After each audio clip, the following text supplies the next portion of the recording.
Behind me is the famous monster building. Absolutely colossus. Okay, this is your front door. Sliding front door. So you have this on like a security layer first? Yeah. Yeah. Good afternoon from a very dull, rainy day in downtown Kowloon, here in the centre of Hong Kong. It's absolutely chucking it down. It's a miserable day, so I thought, why don't we get a little bit more miserable? And I'm going to take you on a very interesting tour of Hong Kong. Now this is going to be totally different to anything else that we've done before. This is going to be the dark side of Hong Kong. It's had a really brutal past and some very difficult living situations in the present. And I want to take you to see it all today.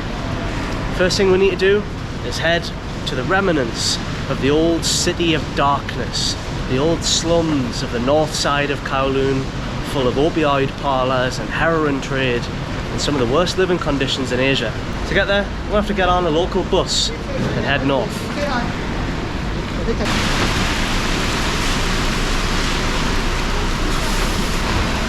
This rain is absolutely insane, guys.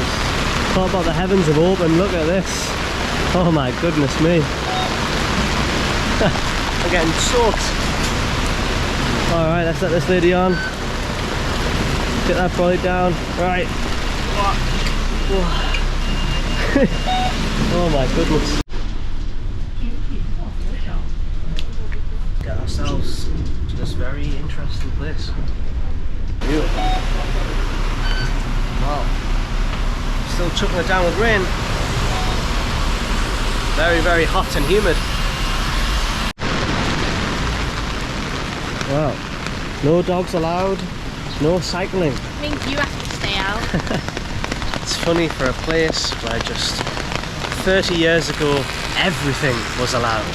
Now, this might look like a very nice park with some stands where you can watch your friends and family play football or have a little trail run through the park or whatever. But this very park, this very spot here, has a very, very dark history. This is the old walled city of Kowloon. I think we're going to have this place completely to ourselves, but especially with this weather, that's probably good because you know, who needs good weather to tell such a tragic story? We're entering here. This is the southernmost wall of the city. As you can see here, the Kowloon Walled City Park. Alright, let's venture into it and tell the story of this place. The walled city of Kowloon used to be the most densely populated place in the entire planet. It was about 1.2 million people per square kilometre. So in total, in this very, very small area here, this one little park, there was more than 35,000 people living here. This here is showing you the scale, a little model here of just the outrageous, colossal size and density of these buildings here. And look at this, guys, look at these tiny little gaps in between these buildings. People would have just been living on all levels of them, and all of them trying to take refuge in this one little public area here, which is called the Yamen, or the Yemen, which is where they could come and watch TV and tend to the elderly and play in a small park. 33,000 of them sharing that one little square there. I'm getting absolutely drenched here trying to tell this story, but we will persist. So as you can see here, there's a lot of classic Chinese architecture here. Now this was actually an enclave, it was actually part of China even during the rule of British in Hong Kong. This was run, this area, this deep, overly crowded, horrific, was a slum, was actually run by the triads, the mafia, the gangsters of China. Now it was absolutely rifled with opium parlours, heroin trade, prostitution, various different nefarious activities which the people here, because of the horrific living conditions and the poverty, were subjected to sort of, yeah, it's kind of all they had to make money. There was no taxes, there was no businesses, no legitimate businesses, there was no addresses, nobody had an address in the house. It was just a complete primitive, illegitimate slum on the north side of Hong Kong. Now, you can just imagine, can't you, like 33,000 people living in this tiny, tiny little place here. We're gonna have to try and take cover, take refuge, while we continue the story of this tragic but interesting place. Let's have a look here. We're in the almshouse. I wonder if this is that central area that we just saw. Wow. Wow. Is this the Yemen? Yeah, the old, how do you say that? Yemen. This is the Yemen. This was the central area, right? Yeah, okay, let me take this umbrella down. So this bit here is that central area that you saw in the middle of that model over there, which is where they would, what would they do here? It was just for the elderly to like get out and get like a bit fresher air than being in the rest of the... Yeah, stuck between the tiny alleyways, which I imagine didn't even fit one person in between that dense population of houses. But yeah, they could come here and sit, you know, in the late 80s and stuff. They could come and watch TV, and yeah, maybe the kids would play alongside them, because it was actually said that the housewives, the wives of the families, they would have to do all of the housework, everything, while the grandmas looked after the children, because yeah, the living conditions were just too poor. Everyone had to just chip in, so the grandparents would look after multiple people's children from different families, while the fathers went to work. And you know, I'm sure they would be sold on the life of the triads and the illegitimate gangster lifestyle, which was so lucrative and so enticing, to be living in this slum where you don't even have an address, you don't have any, you know, you're not paying any taxes, you don't have any sort of welfare, any help at all from the state, just pure primitive living in this insane colossus of a slum, you know. In William Gibson's book, which is called Disneyland with the Death Penalty, he says, those mismatched, uncalculated windows, how they seem to absorb all the frantic activities of the nearby airport, sucking in all the energy like a black hole. Just imagine the way he's talking about that. It's just some sort of force of just terrible living conditions, this force of hopelessness, and just, yeah, people just doing everything they can, every minute of the day doing something just to survive, living in what would have been this absolutely horrible, deep sense of just overcrowdedness and disease. You can imagine how quickly disease would spread, and the lack of medicine, and the only people that you can call upon are triad mafia, you know. Really a desperate place to live. It wasn't until after World War II, after Japan left Hong Kong, whereby people started to flood in here. There wasn't many residents pre-1945, but between 1946 and up to the 1980s, it turned into that absolute terrible situation of 35,000 people living within this small little park here. But just looking at this here, we've got some ruins, some real artifacts, some real foundations of maybe one of the homes here. What have we got here? Yeah, this is the south gate, right? So people would have entered here through the south gate. This is the foundations of what would have previously been an arch there, as you can see, from the 1920s. It also assisted with drainage, since it was, you know, slightly lower down in the ground there. Certainly need good drainage, don't you, in this weather? So this is what it used to look like in 1920, but you can see like how many like evenly spaced houses there were. Like, you're talking a handful, maybe like 20 to 30 houses here, holding 20 to 30 families, I presume. And then in the end, how many people were living in it? Like, yeah. How high up it went, how crammed it got. All these big roads in between houses and courtyards, and so this was under the original Chinese rule, which obviously was then lost after the war, when Japan came to Hong Kong and they fell and the British came in, and that's when this just became a completely ungoverned enclave of China. And so yeah, as you can see here, tells you 1950s, large quantities of heroin were processed here, all sorts of strip clubs and brothels, casinos, opium den, dog meat stalls. All of these illegal products just absolutely flourished here because there was no government, you know. It was completely ungoverned. The only authority here was the triad mafia. That's why they referred to this slum here as the city of darkness, you know. Not a glimmer of light came out of this place at all. Just tragic living, and then birthing children into further tragic living. You can see some pictures of some of the alleys here. This is what you would expect in the side streets here. All of this just colossus. You can see some of the police, the infamous Dentist Street. It's just completely unlicensed dentists, people who've never worked or practiced dentistry before, just taking up jobs, pulling people's teeth out. You can imagine in some pretty horrific ways. Here as well, the pink lines were the only ways you could walk So like look in like dense places like this, there'd be like zero. Yeah, not possible to even walk in You're between like literally walking into another building once you step out of yours. Oh, look at this. So this is a little exhibition room, streets of the city. Typical street here was dark and narrow, meandering and winding, unhygienic, awash with pipes and electrical wires. The government persistently refused to connect the water pipes to the apartments. So apart from collecting water from the taps, so people would literally find little sort of pipes run along the walls here, and they would just have to hold sort of like jars and stuff to collect water, because the government wouldn't actually connect them to the apartments here. Let's have a look inside. Oh yeah, so these are some of the original pipes that were just running ragged, completely uncoordinated. Yeah, look at this, you can see that's exactly just what it would have been like. Just rubbish and human waste and all sorts of just people who had no idea really what they were doing with electrical works and things like that, just trying their best to try and connect their families, to try and give their families a better life here.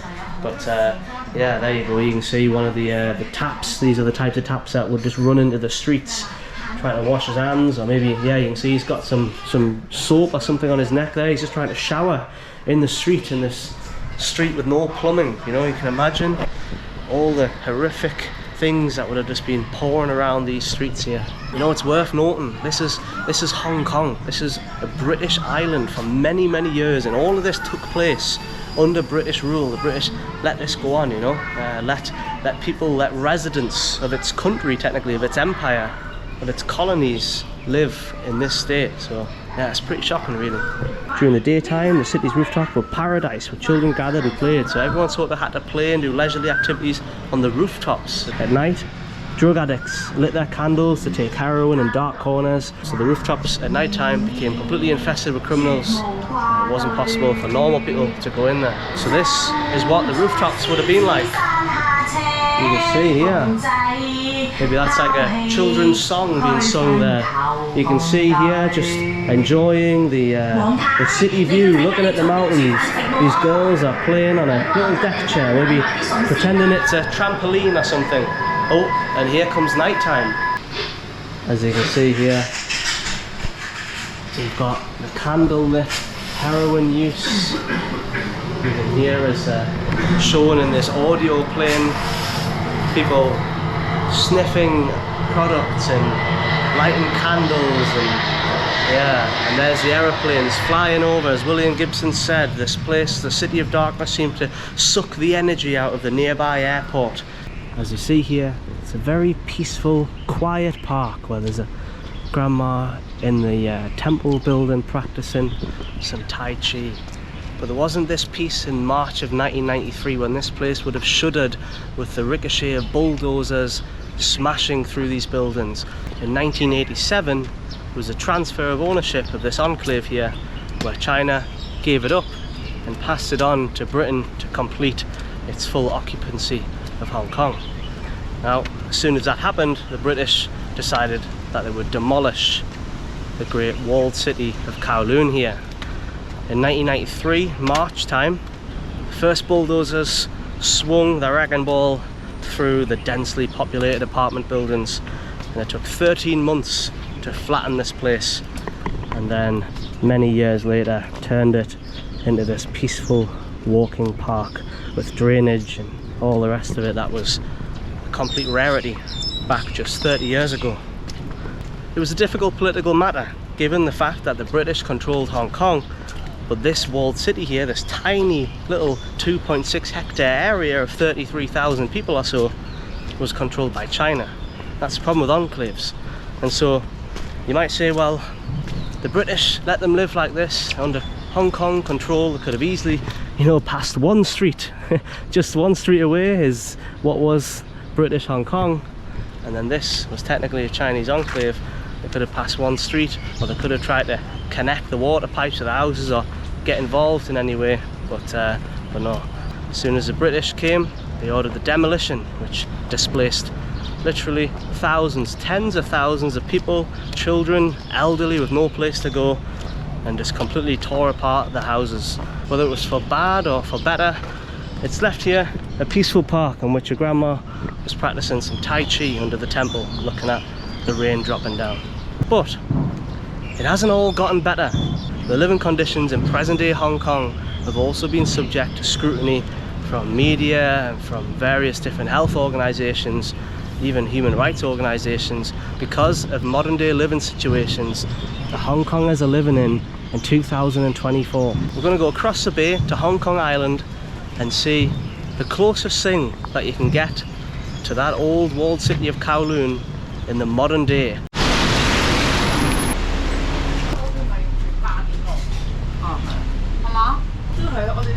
As we travel on the bus here, you can see still some of the signs of modern poverty that exists right here in downtown Hong Kong, you know, away from that northern area. This is more central, more by the bay, you know, in the rich area. You've got people sleeping in encampments under the bridges.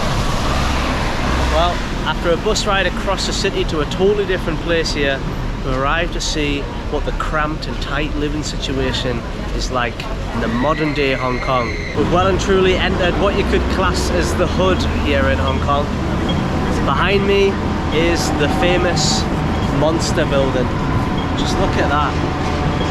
Absolutely colossus.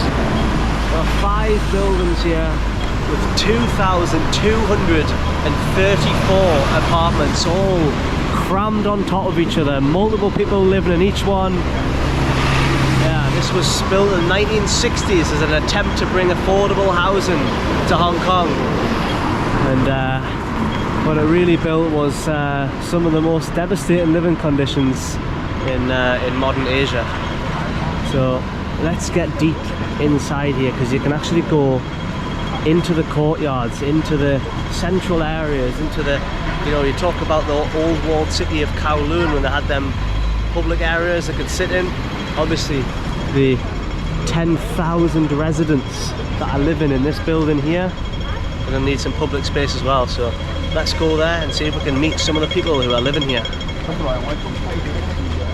Just entering now into the inside of what they call the Monster building.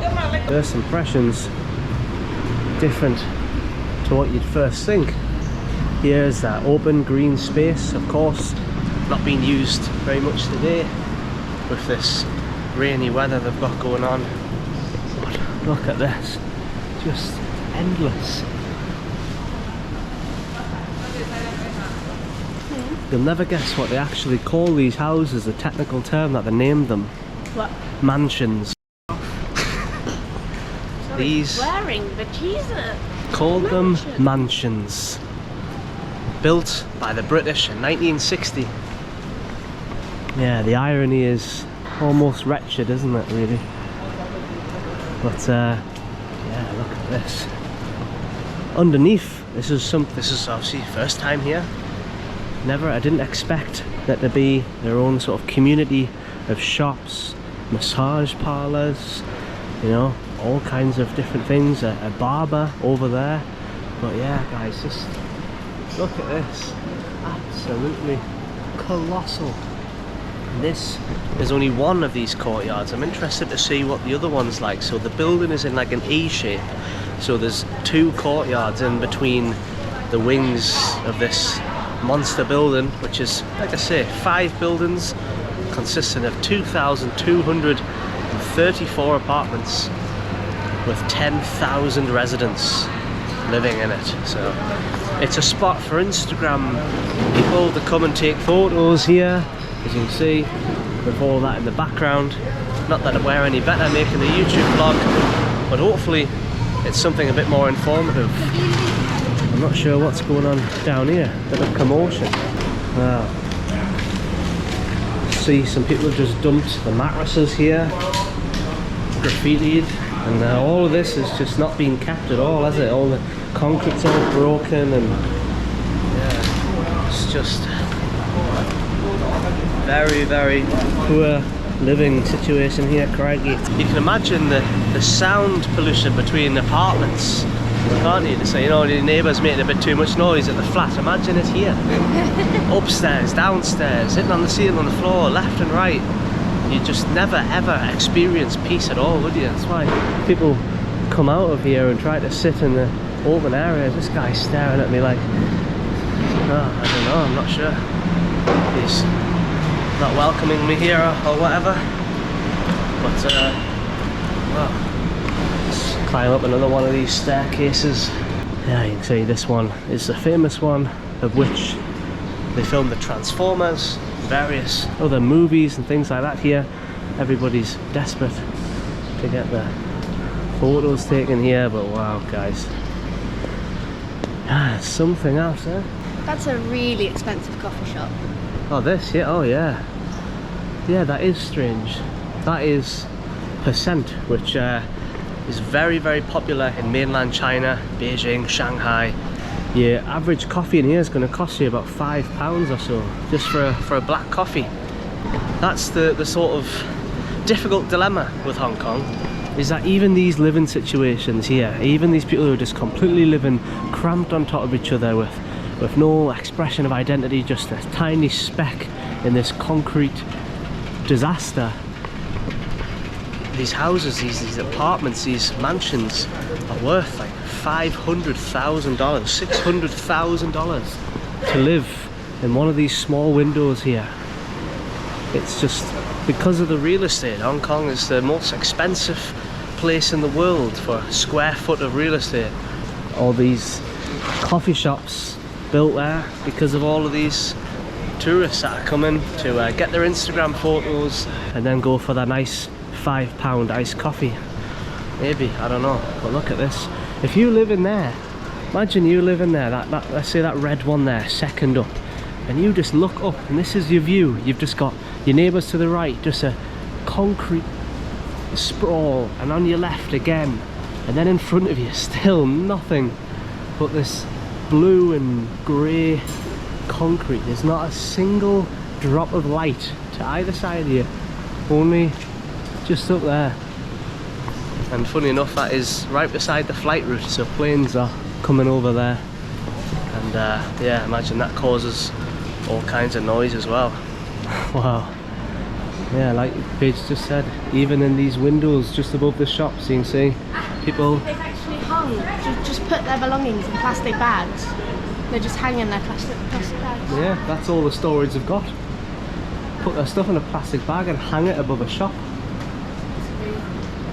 This person just, oh, there's my spare sheets for my bed. If I ever need them, I'll have to climb out my window and grab them off this makeshift outdoor cupboard with a bit of tarp stopping it from the rain.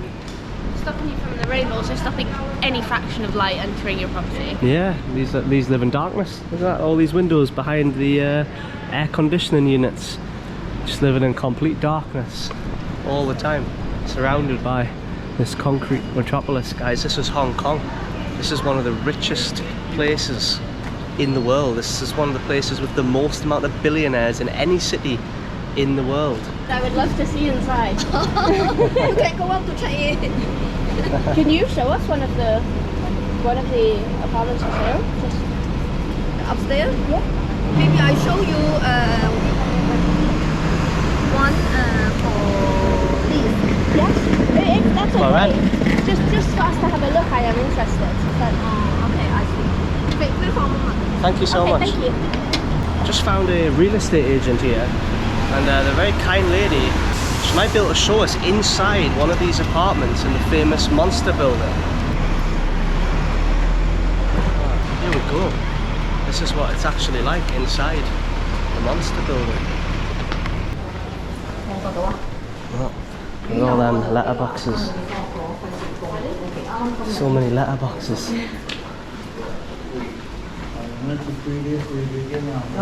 Gotta get the elevator, of course, absolutely. Colossal amount of stories, some of them 18 stories high. Small lift to go to the small building. Saying there that just one cigarette not being put out properly caused fire.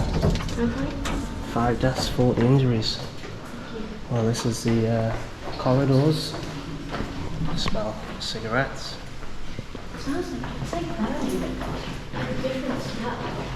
Wow. No light in these windows. Okay, this is your front door. Sliding front door. So you have this on like a security layer first? Yeah. Yeah.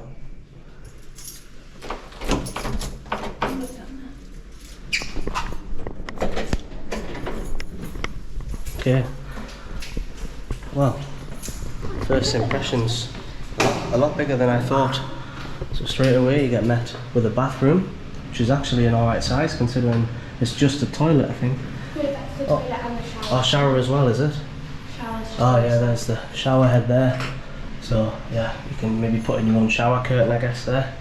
But yeah, that's your toilet. Look at that little mural there, that's lovely, that. You can sort of dream about what your bathroom could be like. Yeah, it's bigger. Yes. Yeah. And This one oh, is the the kitchen. corner size, so you can see so many windows. And Yeah, it's much bigger and much brighter than I thought it would be. You can put in your dish, I guess your dishwasher or your washing machine there. Yeah, I'm sure it'll be your washing machine. I don't think you can have many dishes to wash in here. Can't cook very much. But you can imagine there, you've got your stove here, there's your gas pipe. There's your view out of there.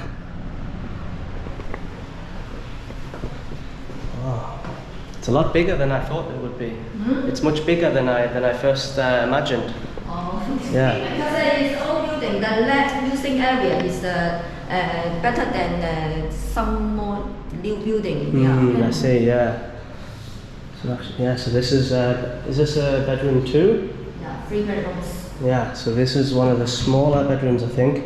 It's got the hardwood floor throughout. Looks like some sort of air conditioning unit there. Again, that's your view if you look out the window. A little bit of greenery. Wow. You can even see some greenery, wall outlets. Look at that. Obviously they've had a child here before. There's a measuring the child. But this is actually quite impressive. You can just imagine here, you've got your big bed and everything. You can definitely get a double bed in here. And then a view of the mountains. So this has got to be one of the more luxury ones in here. You can see there's a park down there. Openable windows. With lots of green and light. Yeah, lots of greenery. I'm guessing the interior rooms don't have this. I think it's just showing us one of the nicer ones, of course. But This is extra storage? Yeah. so your storage is above. You can imagine if you've got a bed or a desk or something in here, you've got to be smart where you put your stuff. Obviously there's your storage up there. And this would be your living room. TV there, put your couch along here. Well, if you can fit it. But yeah, I think this is definitely, so that is the equivalent of that one over there, right? Yeah. Yeah. A lot bigger, a lot brighter than I first thought. So because it's an older building, it's a lot bigger. Some of the newer buildings are much smaller. Yes. Right. Okay. And she was saying that the landlord just put in, like, it starts as a blank canvas and then the landlord can decide how many bedrooms. Right? Like You said that the landlord, he made 3 bedrooms. Oh, because the original layout is without rooms, only with toilet and kitchen. Yeah. So Add. depends on the landlord how to decide to make. I see, so you could have a bigger room or a smaller living room or yeah. anything. And how much is this rent? This is asking 14,000, so £1,400 a month. Yeah. Gets you, pretty central Hong Kong location. And in the famous building. Thank you so much for showing us. Thank you for showing us. I really appreciate it, thank you. You're welcome. Bye. Yeah, okay. So, but it's actually, you could make this place a home with a little bit of elbow grease and a few changes, paint over these bits again. Obviously the strange parts are maybe outside of the rooms, isn't it? These having a metal jail gate across your front door and that broken window. But it's very shocking actually. I'm surprised just how bright and how green this was. But of course, some of these ones here are going to have an interior view. 2 more lifts. This is actually 3 lifts, so you won't be. Yeah, because is that 18 floors? Yeah. 18 floors, yeah. So otherwise, you'd be waiting a long time, wouldn't you? I can see it just sprawls. Somebody's all the way down there. Wow. Thank you again for showing us. Appreciate that. And then you checked the downstairs, the pattern, the platform. Yes, I see. Yeah, already. before is Transformer, the film. Oh yeah, the movie. Taken from here. Yeah. Wow. Yeah. How long ago did they film? What year? 10 years something. Oh. Yeah. I see. Thank you. Thank you so much. Thank you. Bye bye. Ah, bye. You finished work now, have you? Not yet. I think it's 7 to 8 something. Oh, 7. Oh, wow, late.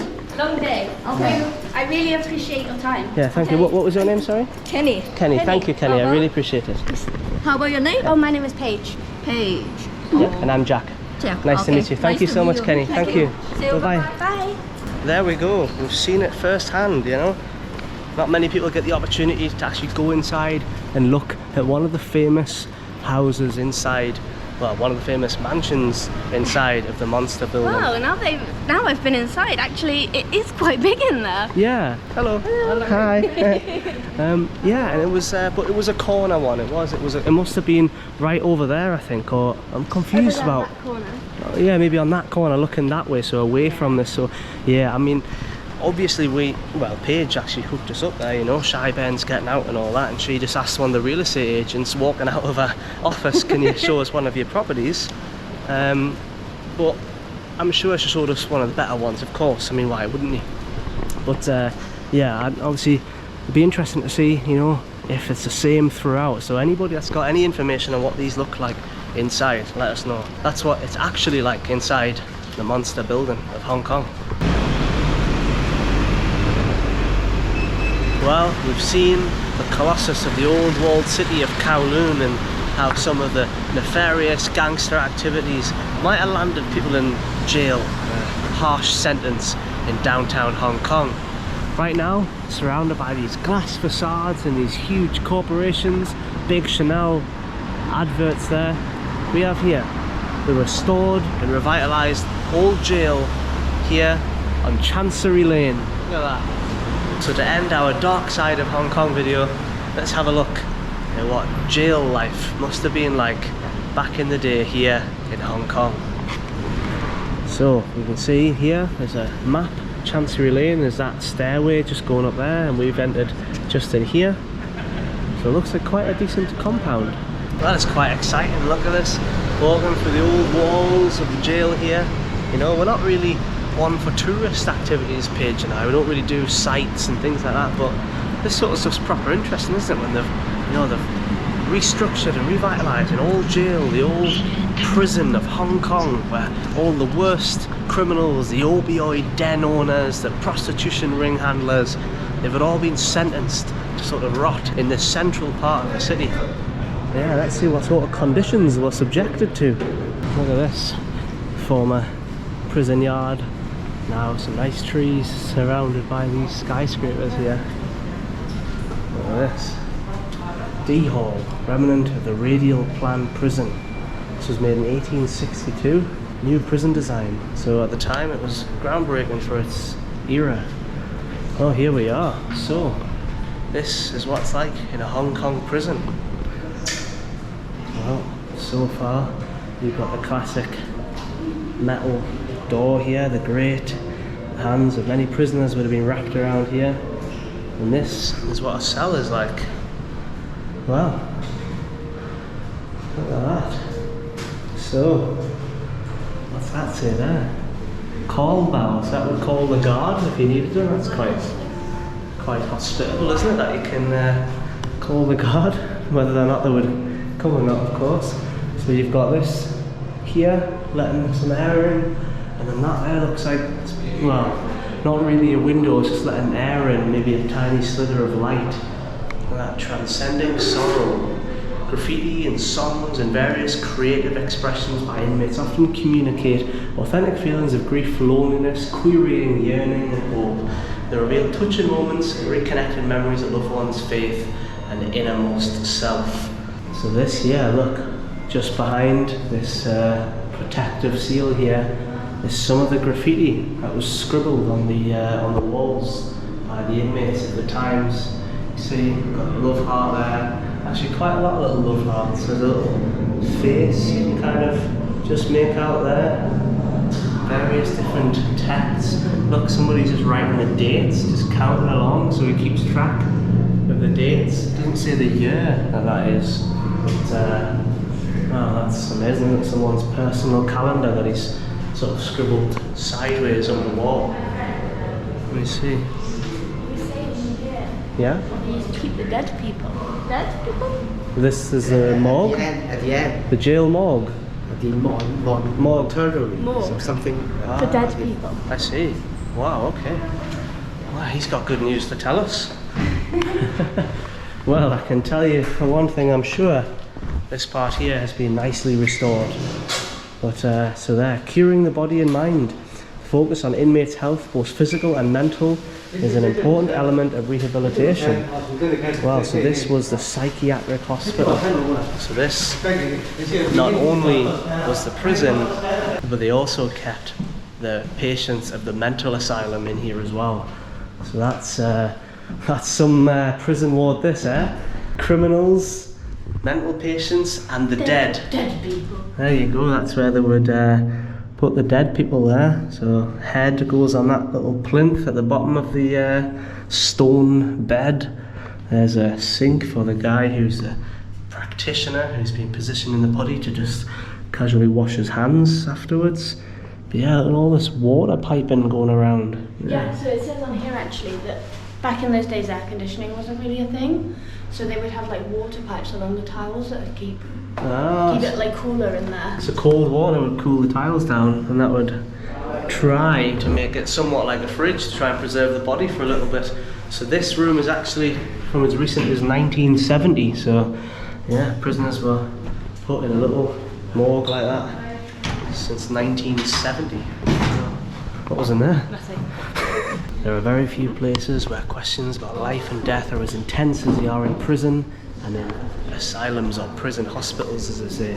The fact that there was actually a morgue at the very bottom of the corridor here, right beside the alive and very fit and well prisoners, really was there to show them that death is just around the corner. That's quite a hellish mind game, isn't it? Wow. It's hard to visit places like this because now they can paint over it and they can put in nice bars and stuff, but you never truly know what it was like Yeah. to be a prisoner during those times it's here. You can't imagine it, can you? You absolutely can't imagine it, you know? Like it says this is the courtyard, but I can guarantee you now that I'm sure those lovely trees weren't there back in those days. No, definitely. Doubt it was presented like this for sure. Look at this, it's just everywhere.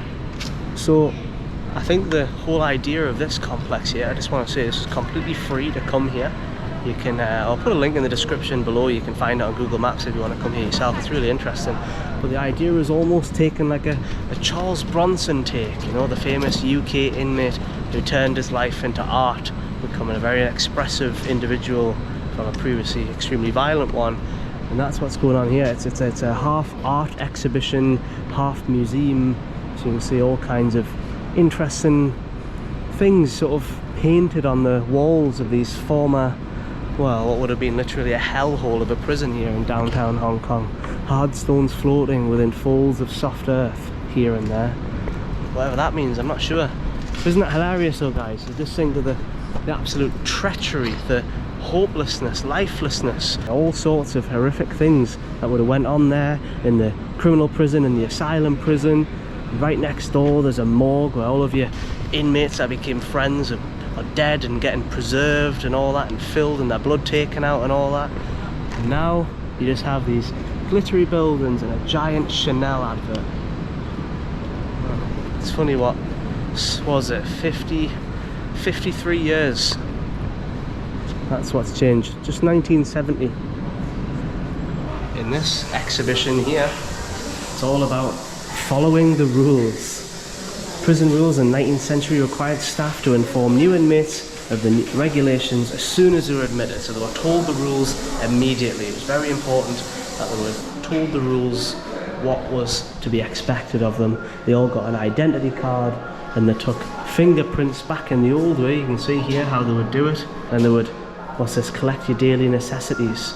So they all got 3 sets of prison uniforms, slippers, blankets, a plastic basin, a toothbrush, a plastic cup, a spoon, etc. as it says. There we go, there's some of the things that you would get here. Some of the, that's the prison uniform, looks pretty heavy, doesn't it? Yeah, it's like heavy sort of velvet. Washing utensils. Wow, look at that. Oh, that was your shower. Wow, look at that, eh? So that was your shower. I mean, this very classic metal. I mean, is that hot and cold? I'm surprised if it was hot and cold water, eh? And you weren't allowed to bring anything of your own inside. No personal items, no personal property or anything like that. And then, yeah, you were finally admitted. All the classic stuff. Your photo taken, your height, your weight, your name. And after that, you would then become a prisoner and sent off to somewhere like D-Hall, like we saw before, where you can spend the rest of your days until you go to the bottom of the corridor as a dead body and put in the morgue. That brings an end to our little prison tour here, and we can leave fittingly through the Old Bailey Street exit. The Old Bailey being the highest court in England, in downtown central London, the Crown Court, the Old Bailey. It's where all of the biggest trials take place. And of course, under British rule, there will be an Old Bailey here in Hong Kong as well. Well, as we leave through these steps, of which very few prisoners would have had the luxury of taking to leave the prison here, we can conclude this video. So yeah, today we went to see the historical old walled city of Kowloon, some of the most horrific living conditions in all of Asia, some of the worst criminal activities, violence and arrests from the state police took place in that old city. And we went to see the modern day sort of slums, what people say is a horrible act of architecture gone completely wrong, forcing people to live in these just terrible environments. But we got to see what it's really like inside of there, a little bit of a local scoop to see what it's really like. But you know, is that a one-off? Is that a corner apartment, or the rest of them a little bit more cramped in? You know, a lot of people have heard about the cage homes in Hong Kong. That's a totally different story. But yeah, and then finally, for all of the poverty and all of the harsh living, nothing caused people to lead to a life of crime, to which they might have ended up back here throughout the 1950s, 60s, 70s, etc. in this old prison of downtown Hong Kong. But for now, looks like people are living a very happy life with the European style verandas overlooking the city. But for some of the others, are not so fortunate. Thanks so much for watching this video. Hope you learned something, hope you enjoyed it, and we'll see you in the next video. Goodbye. Bye.